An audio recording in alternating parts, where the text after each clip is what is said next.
Did you know there was a world before the internet?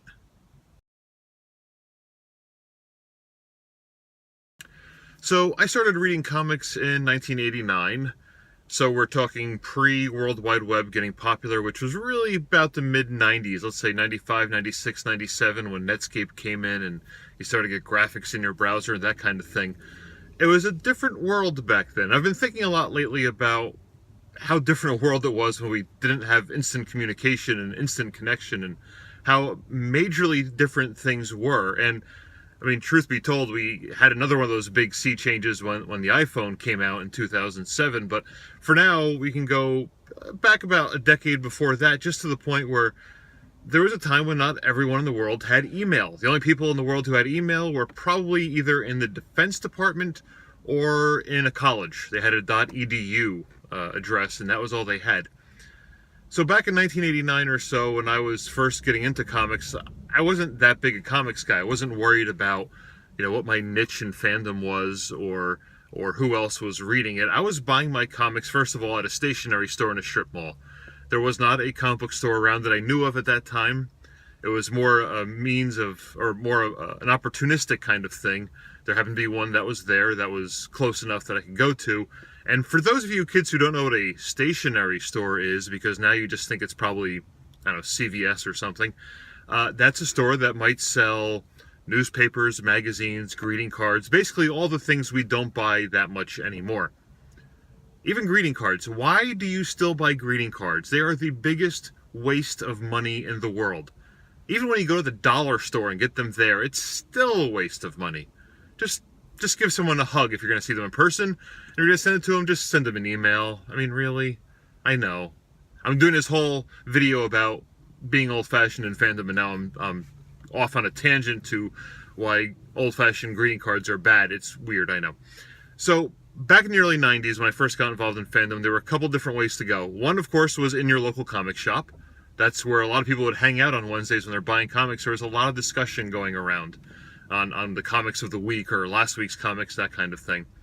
I didn't have one just yet. There was one, as it turned out, 10 minutes away from me, but I didn't get to that for a couple of years. There was also, of course, the Comics Buyer's Guide, which closed up shop a few years back, but that at that time was the sort of the trade journal for the industry. It was actually in a newspaper format. It came out every week, and you can get like a half-year subscription, I think it was, for about $14. I remember in the early 90s, I'd convinced my dad to write a check out for me so I could send it to Krause Publications, who were in, Wisconsin or somewhere over there at least, or Iowa, I don't remember now, to keep my subscription going for a few years that I had it. It started out as a standard, you fold it in half newspaper format, and eventually moved to a more tabloid format where it opened kind of like a magazine. But I first got into that, again, here's another ode to the early 90s. I first started reading Comics Buyer's Guide when I would pick them up off the newsstand in Walden Books. Kids, you can look that up in Wikipedia. But that's where I first encountered CBG and would eventually get a subscription to it, and this way I kept up on all sorts of things. At the same time, comic book magazines were starting to break big. Just as Wizard was coming out, then you also had Arena, you had Hero Illustrated, you had a couple others, I forget all the names. Some of them lasted really short times. But those were filled with interviews and previews. You had Marvel Age comic book, which was actually out already from the mid to late 80s. That lasted a long time. That's where you'd find out the solicitations for a few months in advance. Previews was out at that time, so you get information there. But the cornerstone, it seemed like, of fandom was the letters column in the back of the comics. So that's where I went, as you may or may not know.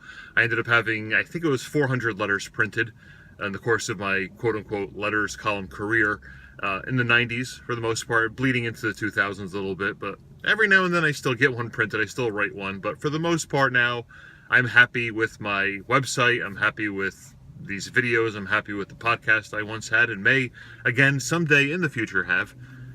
But back then, the only place to go was the letters column, and that was pretty cool. It was just fun to have your letter printed. There's no better thrill. If you had 3 in 1 week, that was even cooler.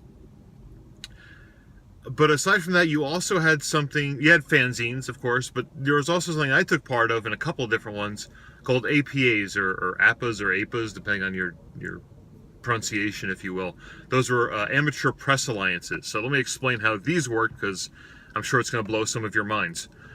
Say you had an APA around one specific topic, or one specific idea, or one specific group of people. I was part of one for a short time called Apatoons, actually for a few years, called Apatoons, which was dedicated to the world of animation and cartoons, as you could imagine. And there were, I think, 20 or 30 of us in there. And what you did was every other month, you'd make a newsletter, basically. It had to be a minimum of, I think it was like 2 pages every 2 or 3 issues worth. But you'd create your newsletter. It could be 2 pages, it could be 10 pages, print on both sides of the pages for good reason, trust me. You'd make as many copies of that as there were members of the APA. You'd put that in a manila envelope, you'd send it out to what they called the central mailer. The central mailer then would take the contributions from all 20 or 30 members, staple them together in a process I can only imagine involving an industrial strength stapler, and then mail that out to each of the 20 or 30 people. You had to have an account with the central mailer where you had money in there to cover the postage costs, but that was pretty much it. Some people would go nuts. In Apatoons, I can remember one time someone had put together an audio tape. Yes, one of the old, tapes. They put in a tape deck, the 2 reels there instead of a tape. Kids, ask your parents. I'm going to stop saying that, but trust me.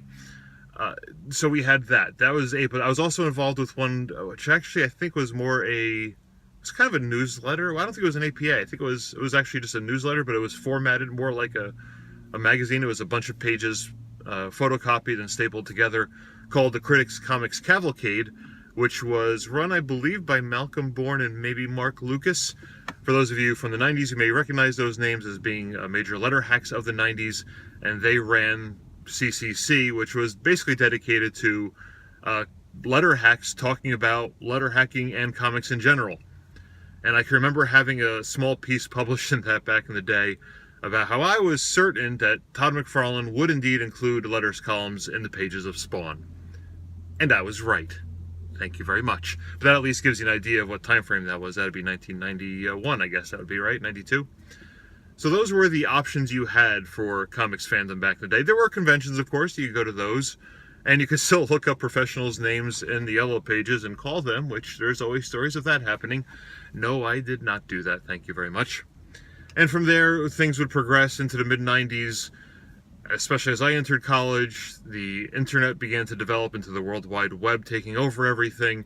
You also had things like CompuServe and AOL and all sorts of things that we can talk about another time, perhaps. In fact, we may even talk about the internet before the World Wide Web, or the networks before the World Wide Web, because they weren't always one and the same. You could dial into something but not be on the internet, which I've just blown your mind. Yes, the world was different, and that was only 20 years ago, 25 years ago. It's kind of crazy how fast things have moved.